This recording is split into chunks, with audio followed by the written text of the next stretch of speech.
Vous pouvez prendre la parole de Dieu telle qu'elle est écrite et la prêcher, mais vous devez laisser toute la chose à la souveraineté de l'Esprit. Prêchez-la à un groupe de 50, de 100, de 1000, et pour 999 personnes du millier de gens. La chose est aussi morte qu'elle peut l'être. Ils ne perçoivent rien, ils ne ressentent rien. Mais une personne dans le millier est souverainement touchée. Cette parole est quelque chose de plus que des mots, que de la littérature. Cette parole est esprit et vie. Ceci n'est pas un accident ni une chance, mais un acte souverain. L'Esprit de Dieu a pénétré la parole en relation avec cette personne. Dans un sens, c'est la folie de la prédication, à savoir que vous devez prêcher sans avoir aucune garantie que la plupart des gens seront touchés par la parole de Dieu. Vous devez vous engager et croire que Dieu pénétrera la parole quelque part et touchera une vie, bien que la majorité des personnes soient laissées sans être touchées.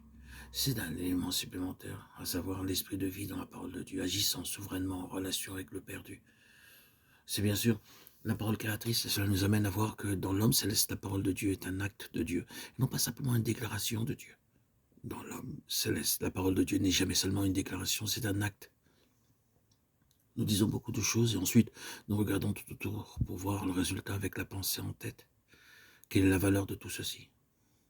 Vous ne devez jamais, non jamais, chercher le résultat de la parole de Dieu dans l'homme céleste. Il est là. Vous pouvez ne pas le voir, mais il est là. La parole en relation avec l'esprit de vie en Christ est un acte, quelque chose est fait. Et lorsque cette parole est venue par l'esprit de vie, ceux à qui elle a été adressée par l'esprit intelligent ne peuvent jamais demeurer encore les mêmes, bien qu'ils puissent sembler continuer sur l'ancienne voie. La parole que j'annonçais, c'est elle qui le jugera au dernier jour. Jean 12, 48. Quelque chose a été dit, la parole est venue et la chose est faite, pour ne jamais être défaite. Tôt ou tard, ces personnes concernées vont devoir justement affronter cela. Et tout cela aura pour origine le moment où l'Esprit a donné une expression à la parole. C'est un fait formidable. C'est là la valeur du fait de donner la parole dans l'Esprit, parce que c'est un acte. C'est créateur. C'est quelque chose qui est fait, non pas quelque chose qui est dit. On va reconnaître que la parole dans le Saint-Esprit est quelque chose qui est fait, non pas simplement qui est dit. La parole de Dieu est toujours un acte de Dieu. L'univers a été formé par la parole de Dieu. Hébreux 11, 3.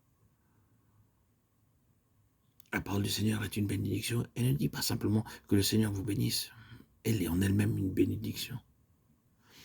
Elle apporte la bénédiction, c'est un acte. Dans la personne sauvée, il y a un autre côté. Le premier côté est créateur, souverain. Or, dans le cas des personnes sauvées ou ceux qui sont concernés sont le peuple du Seigneur. L'opération de l'Esprit en relation avec la parole de Dieu n'est plus purement souveraine. Dans le cas de croyants, la parole n'est pas donnée en vue de créer, car cela est réalisé. Du fait de la parole du Seigneur exprimée souverainement par l'Esprit dans nos cœurs, nous sommes ainsi devenus ses enfants, engendrés par la parole de Dieu. C'est là un acte souverain. Mais désormais, ce qui est souverain cesse et la croissance a lieu par l'Esprit de vie dans la parole.